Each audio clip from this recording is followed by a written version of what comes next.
días. Es momento de meternos en nuestra columna de género. Ya nos acompaña Tatiana Pizarro, especialista en estos temas, doctora en Ciencias Sociales. Y hoy vamos a desmitificar el amor romántico. ¿Es así? Hola Tatiana, ¿cómo va? ¿Todo bien? Hola Sergio, un gusto. Voy a tratar, en realidad. Bien. Voy a tratar. Bueno, siempre que hablamos de amor romántico nos referimos a ese ideal que vemos en las películas románticas, en las comedias románticas, en las series y demás, en donde vemos que el amor todo lo puede, que hay un montón de vericuetos en las historias y las mujeres y los varones tienden a, justamente, todo lo puede a romper las barreras que impiden ese amor y salvarlo. Pero ¿qué va? ¿Vamos a la realidad? Nada de eso es cierto. El amor romántico... No se desilusionen, podríamos decir. No se desilusionen, pero nada de eso es cierto.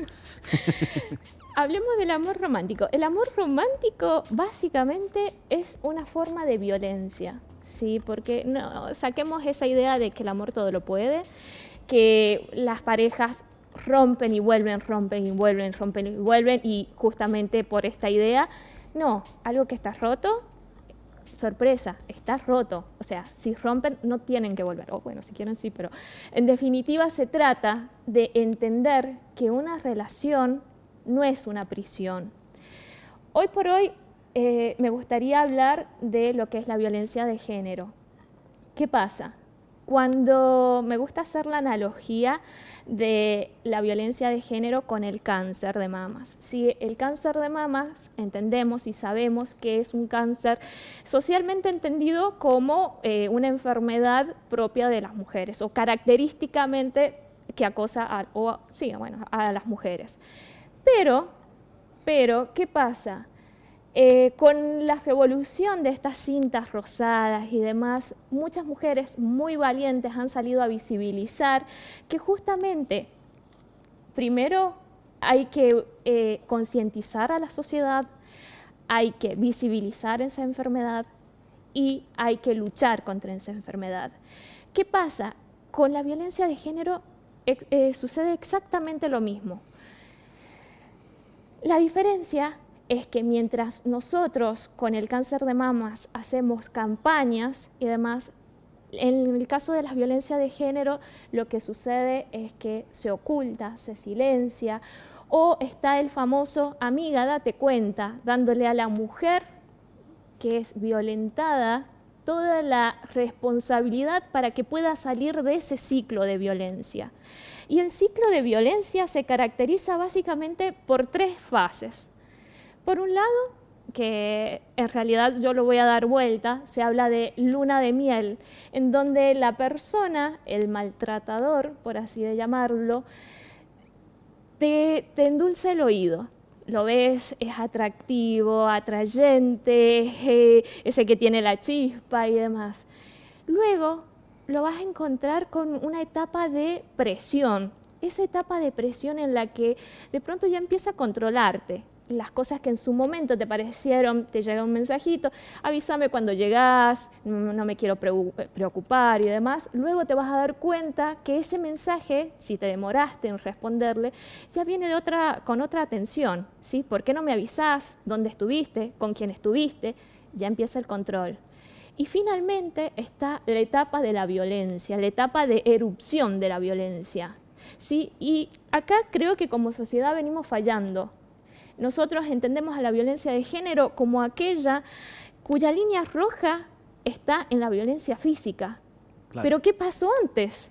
No estamos hablando de la violencia del moretón. El famoso iceberg, ¿no? Exactamente. Hay un montón de cosas que están subyugando ahí. ¿Sí? El momento en el que te gritó, en el momento en el que te controló, en el momento en el que aparecieron todas esas banderas rojas que las llamamos. Fíjate qué curioso. Y esto lo traigo muy a colación porque no tenemos muchos datos sobre la cantidad sobre el número de denuncias, el número de denuncias que se hicieron de enero a marzo del 2022 es el único número que tenemos de denuncias realizadas, ¿sí? Y es raro porque sí tenemos una cantidad de los índices de feminicidio pero no de las denuncias, ¿sí? Por ejemplo, son 30.500 las denuncias que se hicieron en este periodo que te digo, y son solo 6.000 las denuncias con las que se hicieron algo, ¿sí? Esas que se llaman, bueno, vamos a hacer un seguimiento, rastreo y acompañamiento. Te estoy hablando de 30.000 a 6.000. Es atroz, ¿sí? Y mientras tanto, la mujer es la que está en la casa justamente resguardada y no resguardada, porque sí, no hay un Estado, o quizás sí, hay un Estado que la proteja, pero antes que esté este Estado, que sí, tenemos la Ley de Protección Integral contra la Violencia, pero mientras tanto estuvo la mujer pidiendo auxilio, yendo a las comisarías de la mujer, pidiéndoles a las amigas y demás. En esta etapa que yo te nombraba del ciclo de la violencia, que está la luna de miel, la erupción de la violencia y después lo que sería, hay una especie de ventana en la que la mujer se da cuenta de la violencia que está sufriendo. Sí. Y es en el momento en el que ella está pidiendo ayuda, en la que la habla con las amigas, en la que hace la denuncia, o el momento en el que es justamente en el momento en el que la sociedad le puede tirar una soga y sacarla de ese pozo. Es el único, porque si no vuelve la luna de miel y el momento en el que el maltratador lo que hace es, discúlpame, no lo voy a volver a hacer, fue una erupción, y la persona, la mujer que es violentada, dice, bueno, no supo gestionar las emociones, y por eso hablábamos al principio de dejar de romantizar este amor. ¿Sí? Y es desde la terminología también lo considerás así, digo, en lo dialéctico, esto de utilizar o de esconder bajo términos como tóxico o la tóxica, ese tipo de denominaciones, esconder la violencia que muchas veces está y se cubre, se arma una coraza de alguna forma con este tipo de trato. Totalmente. De hecho, en estas épocas actuales en las que el doble tic, por ejemplo, del WhatsApp, es una forma atroz de control, ¿sí? Hoy por hoy, esto que hablamos del gosteo, de la toxicidad, de me ama, pero no lo sabe, lo hemos hablado en otras ocasiones de la responsabilidad afectiva. Y la responsabilidad afectiva no es solamente de acá para afuera, es saber tratar al otro, entender al otro y darle la libertad al otro.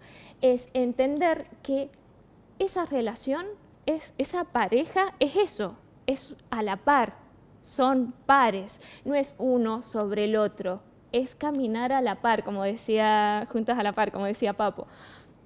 Entonces, cuando hablamos de violencia de género, hoy por hoy, el 97% de las mujeres son las que realizan la denuncia. Solamente en todo el país han habido 150 casos de aquellos que han hecho la denuncia, han sido hombres, gente trans, hombres trans y el colectivo queer. Es difícil.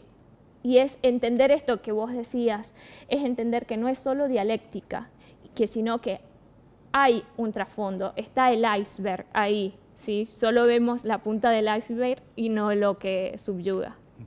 Tatiana, un placer como siempre. Nos encontramos en un par de semanas. Gracias.